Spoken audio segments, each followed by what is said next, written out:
Imana ishimwe cyane inshuti bavandimwe abadukurikiye kuri Gideon Gisubizo TV.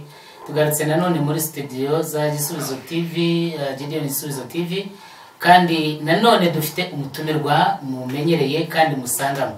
Turagira ngo tumwakire tumuhe ikaze. Mwarimu Peter Kwizera twongeye kwakira muri studio imbere ya kamera za Gideon Gisubizo TV. Murakoze, Imana ibahumugisha. Muraho neza? Turaho. Murakomeye? Imana iraturiye. Urugendo rwagenze neza? Rwagenze neza. Mugeze hano amahoro? Tugeze amahoro. Nkuko rero mubibona arahageze kandi ntabwo dutinda.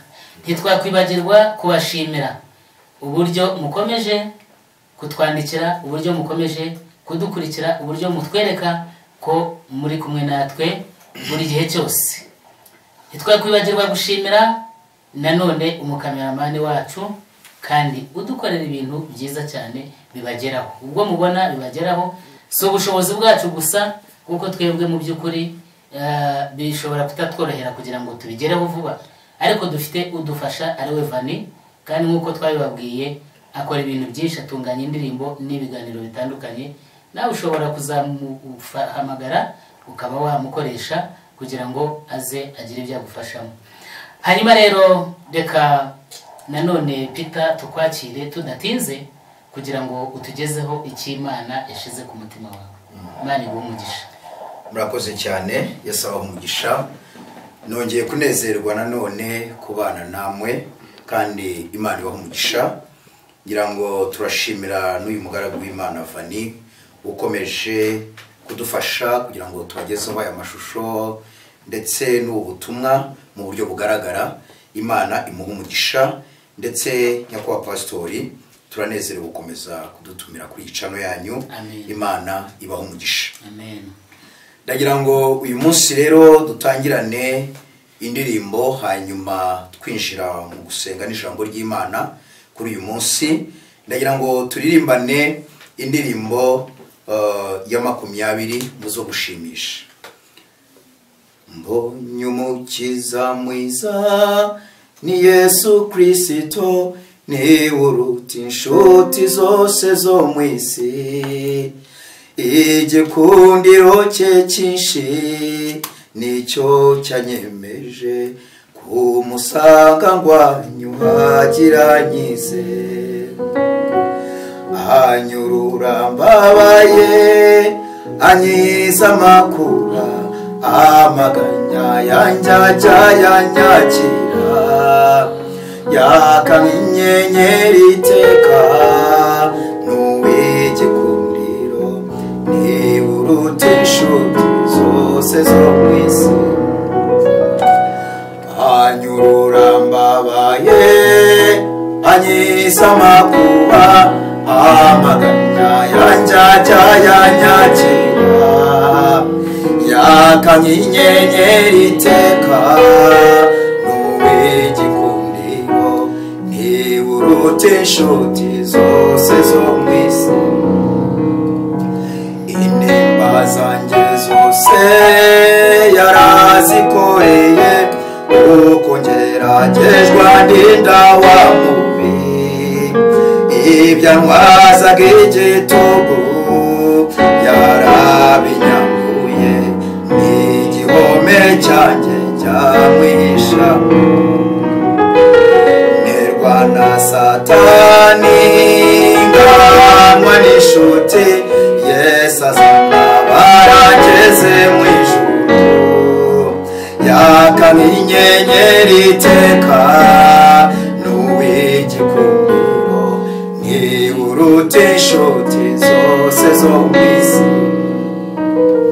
Anyurura mbabaye anyiza amakuba, amaganya yanjye ajya yanyakira.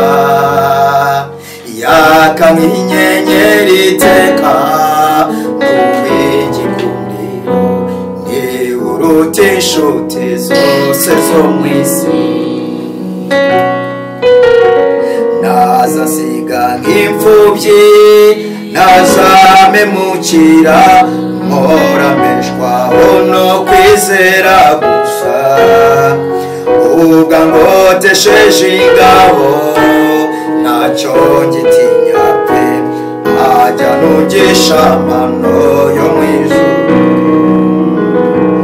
cyangwa n'umunsi nzagera mu ijuru nzanezerwa nimureba mu maso yaka nk'inyenyeri iteka n'uw'igikundiro niburuta inshuti zose zo mu isi. Yesu abaha umugisha cyane. Amen. Kandi umwami aduha imbaraga aho uri wese, aho muri mwese mudukurikiye, aho uri mu mwanya urimo, humura Yesu ni muzima. Amen. Ngira ngo ubwashize narababwiye ngo ikintu cy'ingenzi kidushoboza mu buzima no mu mibereho yacu ni ukubona Yesu. Kubona Yesu ni iby'igiciro kandi biraduhumuriza. Uyu muririmbyi rero yaririmbye indirimbo nziza, nawe gufashe, yaramfashije. Yesu igihe inshuti ziduhanye, abavandimwe bakadutererana, Yesu ntabwo ajya dutererana. Rero nawe ugume kuri Yesu, azakubera imbabazi. Ndagira ngo rero munyemerere dusenge, hanyuma twinjire mu mwanya w'ijambo ry'Imana. Data, turagushimye, tugushimiye neza yawe, tugushimiye kurinda, kandi nanone twongeye kunezerwa kongera kugaruka muri uyu mwanya turi imbere yawe. Tugiye kumva ijambo ryawe, uzutwambike imbaraga udukomeze, ari njyewe ari n'abagiye kunyumva. Reka udusukire umwuka wera atuyobore kandi adukomeze, izina ryawe rihabwe icyubahiro. Urakoze mwami kubyumva no kubyakira, ni mu izina rya Yesu Kristo umwami wacu. Amen. Amen. Ndagira ngo dusome ijambo ry'Imana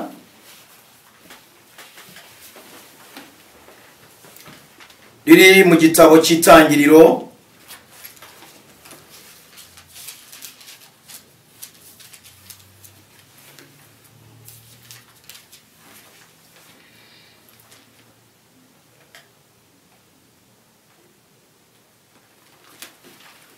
hamwe n'iriri muri Yohana. Ndagira ngo tubanze kuri riri mu butumwa bwiza uko bwanditswe na Yohana.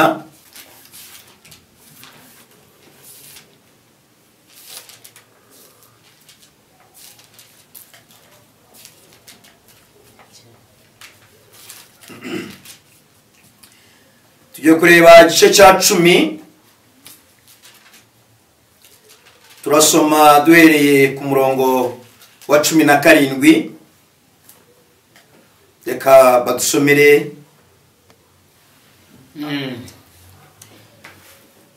Reka dusome mu izina rya Yesu igice cya 10 mu butumwa bwiza bwanditswe na Yohana, umurongo wa 17. Igituma data ankunda nuko ntanga ubugingo bwanjye ngo mbusubirane, ntawunyaka ahubwo mbutanga ku bushake bwanjye. Nshobora kubutanga kandi nshobora kubusubirana, kuko iryo ari ryo tegeko nategetswe na data. Badusomere Itangiriro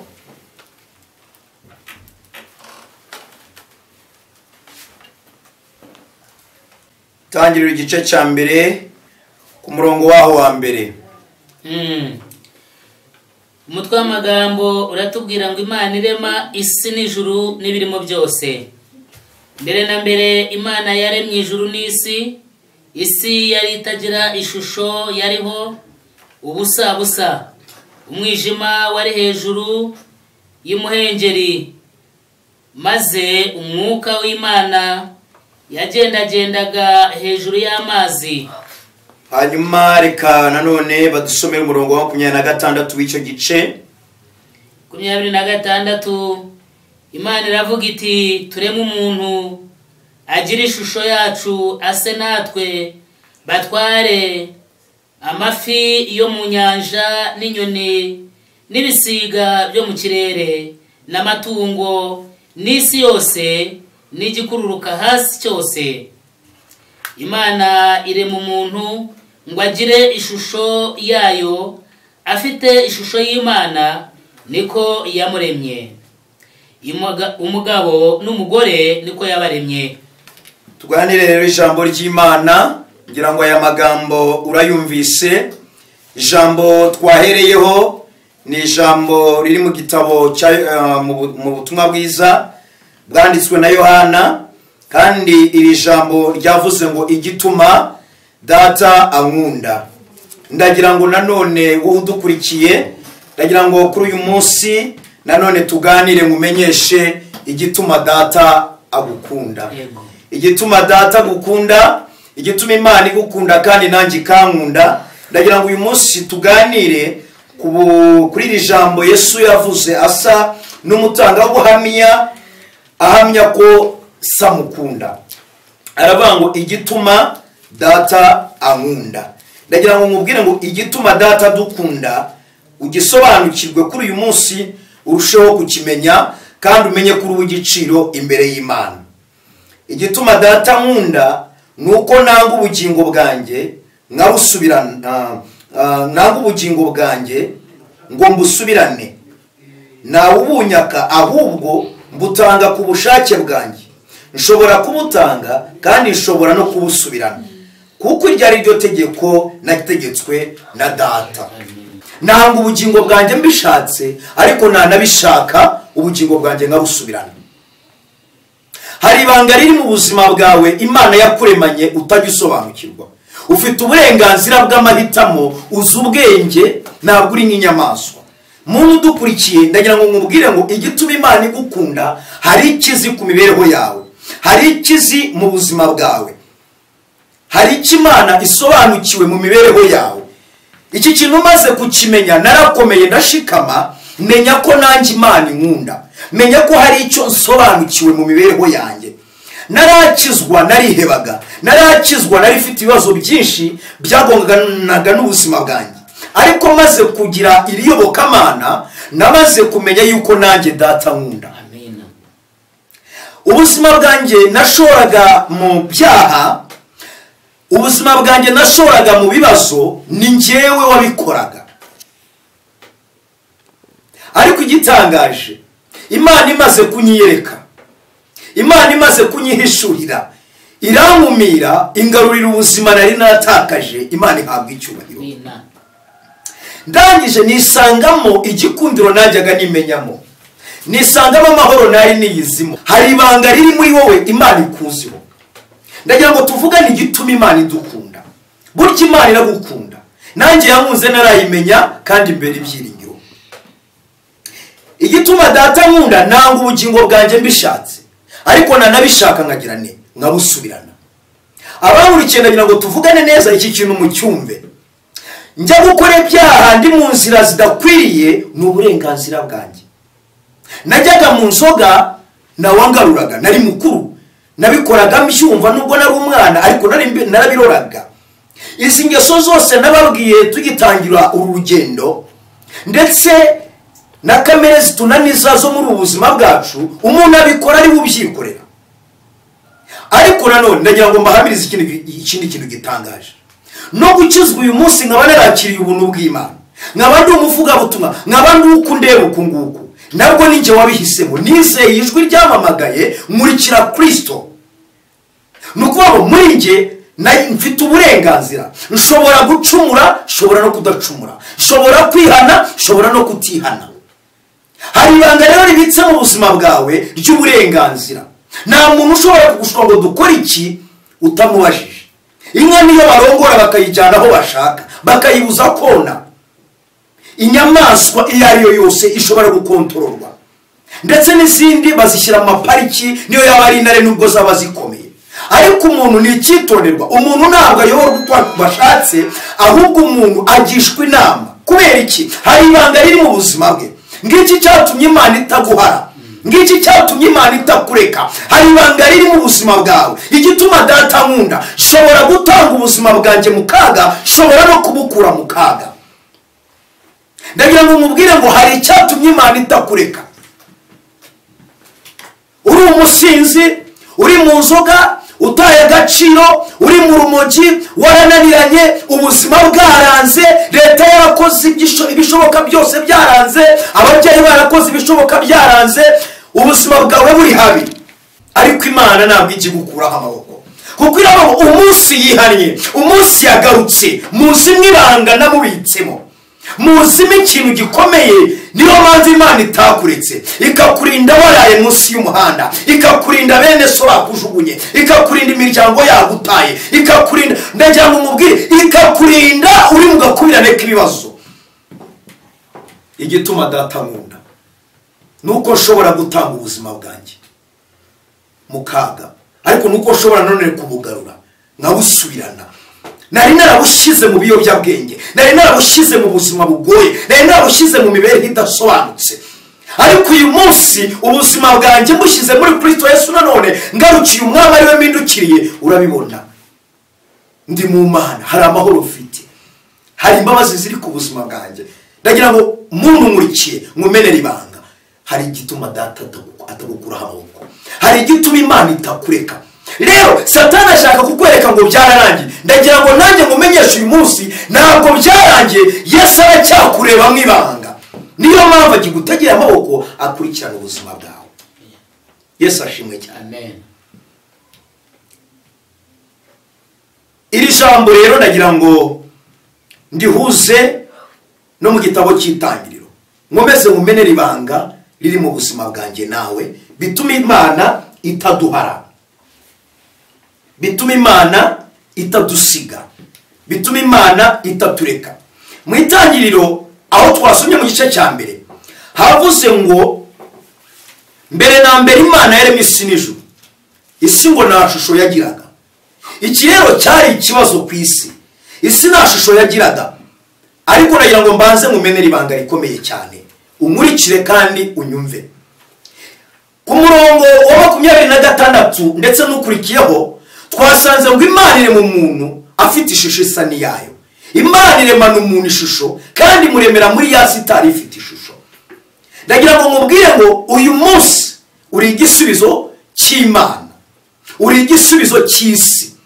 Imana irema isi, isi nta shusho yari ifite, ariko none uyu munsi Imana ikuremanya ishusho. Igituma Imana igukunda rero, uri mu ibanga.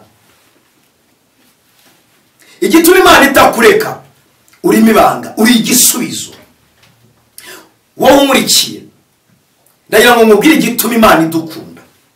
Isi yaremwe nta shusho, ariko umuntu imuremana ishusho, arangije aba igisubizo.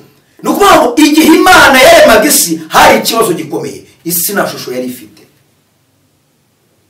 Ariko Imana imaze kurema umuntu ibona igisubizo. Niyo mpamvu imaze kumushyira mu ngobyi ya Edeni yaramubwiye ngo ayirebere, ayihingire, atunganye ibiyirimo. Uyu munsi uri igisubizo cy'isi. Isi iragukeneye, isi iragushaka.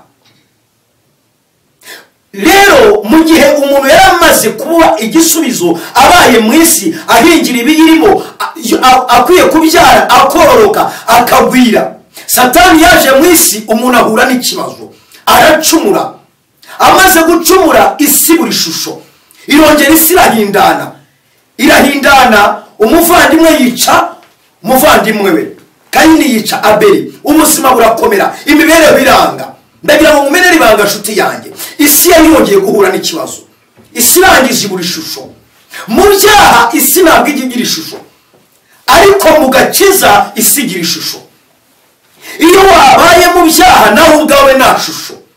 Nanjye Satani yari yaranyangije, wandeba mu buzima, wandeba mu mibereho, ukabura icyerekezo cyanjye. Ariko maze kwakira Yesu, uyu munsi urabibona, hari icyizere, hari imbabazi z'Imana. Hari umwanya mugari, hari umwanya munini twazaganira namwe, ndetse no kuri icano tuzakomeza kubibaganirira. Ariko turagira ngo tubakangurire muri mwibanga ry'Imana. Ndagira ngo mubwire ngo hari igituma Imana igukunda, si gusa ahubwo Yesu hari icyo akurikirana mu buzima bwawe. Yesu ashimwe cyane. Wowe umurikiye, ndagira ngo mubwire ngo Imana iguha agaciro cyane kuruta uko ubitekereza. Imana yaremye isi itagira ishusho, ariko irema umuntu ufite ishusho. Wowe uri igisubizo. rero Yesu aje kuza mu isi, yaje isi yarabuze ishusho, abantu dukora ibyaha, abantu kenshi iyi isi ijya kurimbuka ikabura icyerekezo, ikabura umurengezi, ikabura gitabara, isi irahindana, abantu bagasambana, abantu bakaba. Ku bwa Nowa niko byagenze, ku bwa Loti n'i Sodoma niko byagenze. Ariko Yesu aza mu gihe cy'iminsi y'imperuka, aza mu gihe kiruhije, ngo mwirimbuka rya nyuma ry'ibihe by'isi umuntu hazabeho uwacunguwe. Rero Yesu yaje ari igisubizo. Niyo mpamvu yongeye kwihamyira ijambo, ariho igituma data nkunda. Ntabwo ubugingo bwanjye mbishatse, ariko nabishaka nkanabusubirana. Ubugingo bwe yabushyize mu kaga kubera njye nawe twari mu kibazo, ariko dushakira igisubizo. Ntabwo rero yari yaje ngo ducirirweho iteka, ntabwo yari yaje ngo turimburwe, ntabwo yari yaje ngo dukurweho, ahubwo yari yaje ngo bamwize ducirire ku musaraba, isi yongera igarurirwa ishusho. Niyo mpamvu Yesu yaje ahana abanyabyaha, niyo mpamvu yaje agira uko aringaniza. Bafata umugore bafashe asambana bashaka kumutera amabuye, Yesu tutarakora icyaha amutera ibuye, bagenza imigongo aramubwira ngo genda ntukongere gukora icyaha. Yesu aza aburanira abo bakoresha nabo bose bari barasimiye abashaka ngo ahembure ubuzima bwabo. None nshuti y'umusaraba, ndagira ngo igituma data gukunda nuko waje mu isi ngo ube igisubizo cy'isi. N'ubu ndagira ngo mbahe urugero rutoya. Muri jenoside yakorewe abatutsi muri iki gihugu cyacu muri 1994, ndagira ngo mbahe ishusho murebe umuntu ni igitangaza mu buzima, umuntu arakomeye. Abari mu gihugu, abari bagiye Tanzania, abari bamaze guhunga amazu yabo, abari mu bihuru, abari hirya no hino, mu gihe byari bimaze gito twasanze u Rwanda rumaze kuba umusaka. Ahantu ari ibihuru, ahantu ari amashyamba. Ariko abantu bamaze nyuma ya jenoside, abantu bamaze kuza mu gihugu, igihugu cyongeye guturwa, murebe imitamenwa, murebe Kigali uko yavuguruwe, murebe uyu mutara wahoze uri mu intare n'ibindi, murebe ukuntu hameze. Bivuga ngo rero umuntu ni ishusho. Izi za kaburimbo ntibimureba n'umuntu. Rero muntu uri mu ibanga rikomeye, ukwiriye agakiza, ukwiriye ubuntu bw'Imana, ukaba igisubizo muri kabineti urimo, ukaba igisubizo mu bushumba, ukaba igisubizo mu buyobozi, ukaba igisubizo mu bikorwa byose urimo ukora, ukaba igisubizo uri umuturage, ukaba igisubizo mu buhinzi, ukaba igisubizo mu byo utekereza. Ariko wakiriye Kristo ukamenya ngo iyi si iragukeneye. Yesu aravuga ati igituma data nkunda, ntabwo ubugingo bwanjye mbishatse, ariko nabishaka nkabusubirana. Ndagira ngo mubwire ngo hari igituma Imana itaradukuraho amaboko. Urazahaye, uri muri byinshi, urakubita hirya no hino, urahura n'ingorane, ariko ndagira ngo mubwire ngo, ndagira ngo mumenyeshe ngo data aragukunda. Niyo mpamvu atarakureka uri muri ako kaga. Yesu rero ni igisubizo cyanjye nawe uyu munsi. Ndagira ngo mbabwire ngo igituma data dukunda nuko turi isi mu papa nyirurugo, aho uri muyobozi, aho uri mu Kristo, aho uri muntu w'Imana. Muri iki gihe cya COVID-19, muri iki gihe kigoranye, ndagira ngo buri muntu wese abe igisubizo ye ku ikibazo. Ufite kandi uburenganzira bwo kwirinda ibishobora kugusenya, ibishobora kwangiriza ishusho, ibishobora kwangiza ishusho y'igihugu cyawe, ibishobora kwangiza ishusho y'itorero ryawe, ibishobora kwangiza ishusho y'ubuzima bwawe. Niyo mpamvu Imana itarakureka kuko uri mu bwenge, uri mu buhanga, uri n'ikindi kintu gikomeye. Rero hari ibyo utandukanye nabyo. Ndagira ngo rero mubwire mu izina rya Yesu, mukozi w'Imana wamenye Yesu, cyane cyane wowe wamenye Yesu, wowe utakiri muri kamere, wowe utarangira ukubwonko, wowe utarata ishusho, wowe ukireba ugihagaze. Hari abamaze guta ishusho, hari abihararutswe, hari abatacyitayeho, ugasanga umuntu ntakimenya n'icyubahiro cye, umusaza ntakimenya umwuzukuru, umuntu ntakimenya. Ariko nagira ngo mumenye ibanga. Uyu munsi gituma data gukunda nuko uyu munsi wamenya guhitamo, ukamenya aho ushora ubugingo bwawe, ukamenya naho ubuvana. Ushobora kubutanga, ushobora kubwica, ushobora no kubukiza. Ntabwo Imana yaguhaye ubwenge bwo kudakoresha. Niba umuntu akuvugishije mwana muto, rubyiruko, mukobwa, musore, mu nzego zose, jya ubasha kumenya ngo nimbasha kugenzura nkamenya aho ngiye gushyira ubugingo bwanjye, nkamenya n'aho ngiye kubuvana, ibyo bizatuma Imana inkunda. Igituma abantu b'Imana turusha ab'isi amahirwe, turusha abataramenya iyobokamana amahirwe, nuko twagize amahitamo. Kuva mu byaha niko kujijuka, kumenya Imana nibwo bwenge. Ibyo byaduhaye imbaraga mu bwonko bwacu, turongera tuba ari igikundiro ku Mana n'abantu. Igituma Imana idukunda, idushaka muri ubu buzima, dutanga ubugingo tubishatse, ariko twanabishaka tukabusura. Izo mbaraga nizo Satani adashaka ngo wimenyemo wa mudamu we, nizo Satani adashaka ngo wimenyemo wa mwana we, nizo Satani adashaka ngo wimenyemo wa mutware we, wa mugabo we, nizo Satani adashaka ngo wimenyemo wa muyobozi we. Hari ukuntu ashaka ngo wimenye ukundi, ariko hari Imana igushakaho. Ari nayo mpamvu turi kuri iyi cano ngo twongere tuguhe imbaraga. Igituma data gukunda, Yesu aracyagukunda, yakuremanye ubwenge, yakuremanye igikundiro, yaguhaye amahitamo. Hitamo no mu kwirinda covid, gira ubwenge, genda hakwiriye, irinde, bamaso nk'uko bwashize twaganiraga. Ariko noneho nuba maso ukamenya gushyira ahantu mu bugingo bwawe no kubuhavana, urajya bigikundira. Biratuma Imana igukunda, igusumbisha abandi, igushyire hejuru. Mu muryango urakundwa, mu bavandimwe urakundwa, kuko ufite amahitamo meza. Yesu akugire neza. Ndagira ngo mbabwire ngo igituma data dukunda, yaturemanye ubwenge bw'amahitamo, kandi isi yayiremye itagira ishusho, idushyizeho ituremana ishusho ngo tube igisubizo cy'isi, kandi tugire ubwo bwenge, tubasha gutanga ubugingo, tubasha no kubugarura. Yesu abagire neza. Wowe unyumvise, niba wabonaga bujya mu kaga bugarure, Yesu aracyagukunda, ntabwo arakureka. Nanjye byari birangiye, nanjye ubuzima bwari bugiye kure, zarushaho kugenda bibaganirira, ariko uyu munsi aho abugaruriye, reba ndishimye, mfite amahoro. Data arankunda, nawe aragukunda.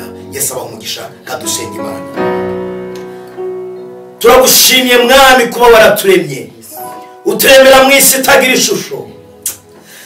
Yesu umwana w'intama w'Imana, iyi si tuyibere igisubizo, tuyororeraho, tuyibyariraho, tuyubakaho amazu, tugira ubwenge, tugira amahitamo, tugira imbaraga, turakomera, tuvamo ingoma n'abatwara, ubwami buraboneka, ibihugu biraboneka.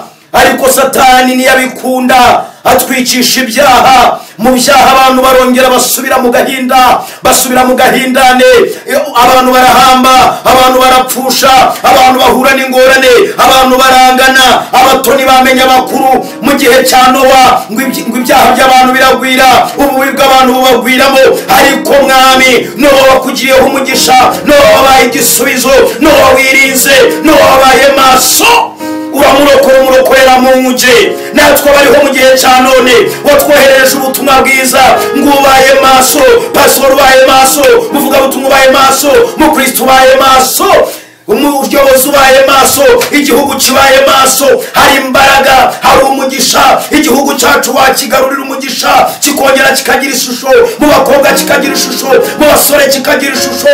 Kuko Mana uradukunda, udukundira ubuhanga waduhaye, udukundira amahitamo.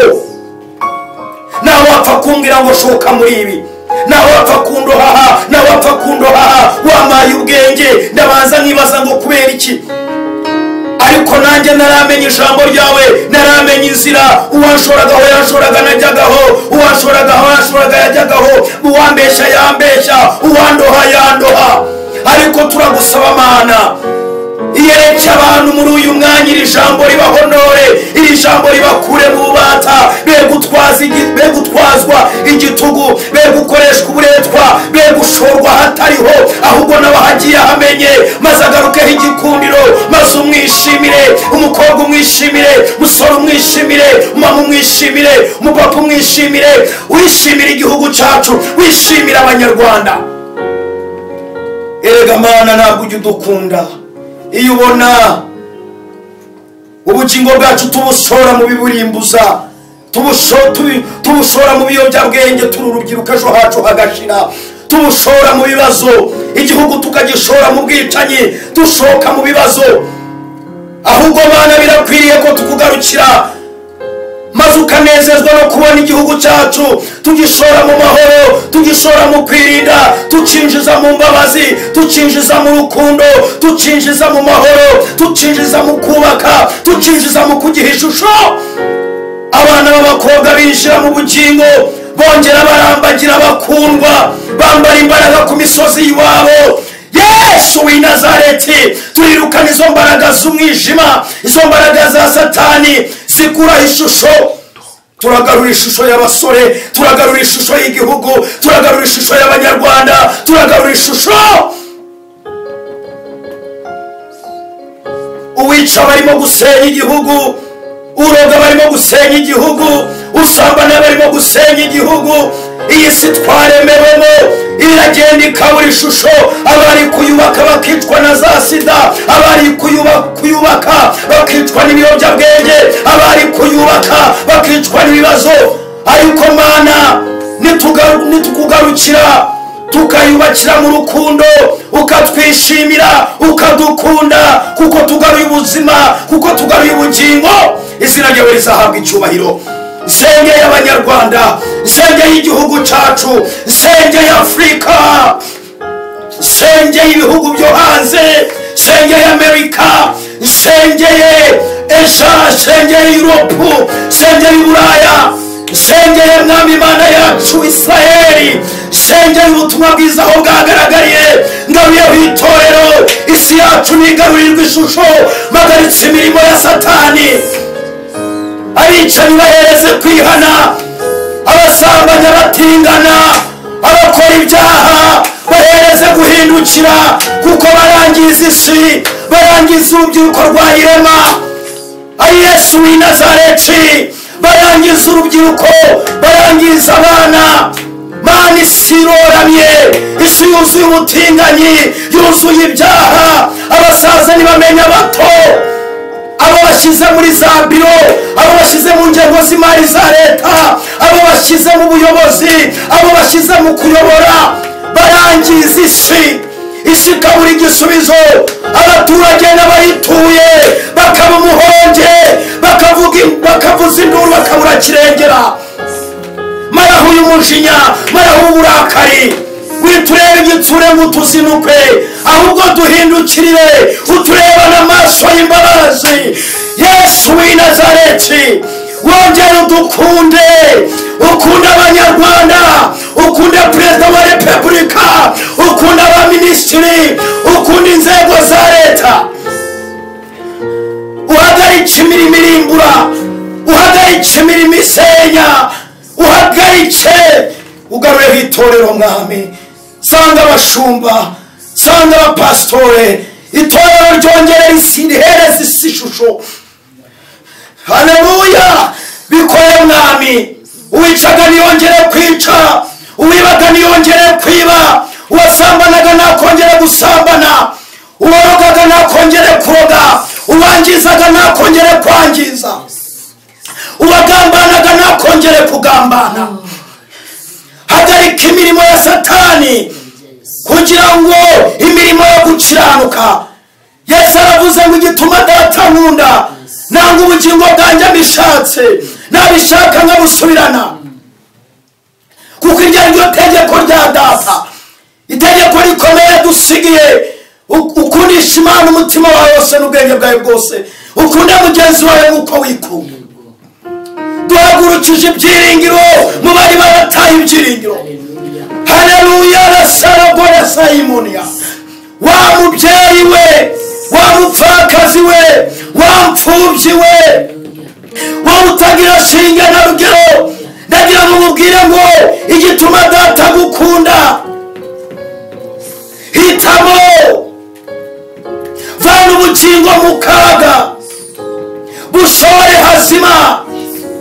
Wowe wasizwe heru na jenoside, wahuye n'ibibazo, wowe ufite ingorane, wowe ufite imibereho ikugoye, ndagira ngo mubwire ngo hagarika ubuzima bwawe wibushora, mubimumaraho isura, mubimumaraho ubuzima. Nawe Yesu aracyagukunda, kandi aragukundira ko ushobora kubugarura nubwo bwari bugeze habi wabuhembura bukazuka. natwe twari habi, natwe twari tugowe, urumogi rwarambujije umutekano, ubusinzi bwarangoye, umubyeyi yarashowe, imibereho yanjye iri habi.